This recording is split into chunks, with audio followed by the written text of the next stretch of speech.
નવી સિવિલ હોસ્પિટલમાં આજે સવારે અંગદાન ચેરિટેબલ ટ્રસ્ટ દ્વારા ખૂબ મોટી સંખ્યામાં વિદ્યાર્થીઓ દ્વારા અંગદાન જનજાગૃતિ અભિયાન અંતર્ગત શપથ અને પેઇન્ટિંગ કરેલ અંગદાન મહાદાનના પોસ્ટર સાથે ઉજવણી કરી હતી। મોટી સંખ્યામાં પહેલીવાર વિદ્યાર્થીઓ મેડિકલ કોલેજ ગ્રાઉન્ડ ખાતે એકત્ર થયા હતા। આ પ્રસંગે દિલીપભાઈ દેશમુખ દાદા સહિત અન્ય મહાનુભાવો ઉપસ્થિત રહ્યા હતા।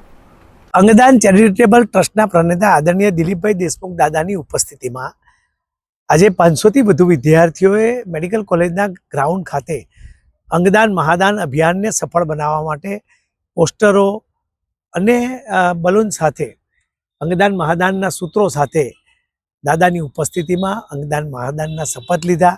70 થી વધુ વિદ્યાર્થીઓએ સ્વયં પોતે પોસ્ટર બનાવીને વિવિધ અલગ અલગ અંગોને ચિત્ર દોરીને અંગદાન મહાદાનનું જે પોસ્ટરો છે એ પ્રદર્શિત કરવામાં આવ્યા। આ તબક્કે મેડિકલ કોલેજના ડીન, સુપ્રિન્ટેન્ડન્ટ, આરએમઓ સહિત તમામ મહાનુભાવો ઉપસ્થિત રહ્યા। વિદ્યાર્થીઓને સંકલ્પ લેવામાં આવ્યો કે વિદ્યાર્થી 100 લોકોને અંગદાન જનજાગૃતિ અભિયાન વિશે સમજાવે। તબીબ અને સમાજ વચ્ચેની જો કડી અગત્યની હોય તો એ નર્સિંગ સ્ટાફ અને નર્સિંગ વિદ્યાર્થીઓ છે, ખૂબ સારી રીતે એ સમજ આપી શકતા હોય છે। બ્રેન ડેથના કિસ્સામાં પરિવારજન દુઃખી હોય છે, પરંતુ એને સમજાવવાનું આવી કપરી પરિસ્થિતિમાં આ કામ ખૂબ અગત્યનું છે।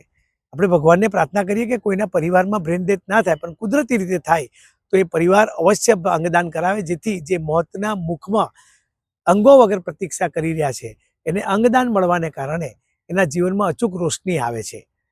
ઘણા લોકોને એવી ગેરસમજ પણ હોય છે કે અંગો આ રીતે કાઢવાથી સારું નહીં, ધાર્મિક માન્યતાઓ હોય છે।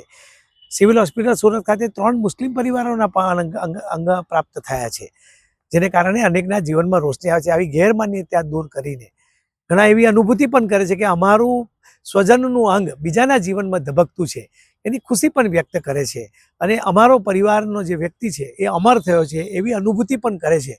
ત્યારે સમાજસેવિકો, એનજીઓ, રાજકીય આગેવાનો, તમામ લોકોને હું અપીલ કરું છું કે બ્રેન ડેથના કિસ્સામાં અચૂક અંગદાન કરાવે અને આ અંગદાન મહાદાન અભિયાનને જન આંદોલન બનાવે। અને આદરણીય દિલીપભાઈ દેશમુખ દાદાએ પોતે જે અંગ પ્રાપ્ત કર્યું ત્યાર પછી આખા ગુજરાત અને દેશમાં એક જે મુહિમ ઉપાડી છે, જેને કારણે અનેકના જીવનમાં રોશની આવી છે। હું દાદાને પણ વંદન કરું છું અને તમામ લોકોને અપીલ કરું છું આ આંદોલનમાં જોડાવ અને ભગવાનના કાર્યમાં આપણે સૌ જોડાઈ અને અંગદાન મહાદાન અભિયાનને જન આંદોલન બનાવીએ।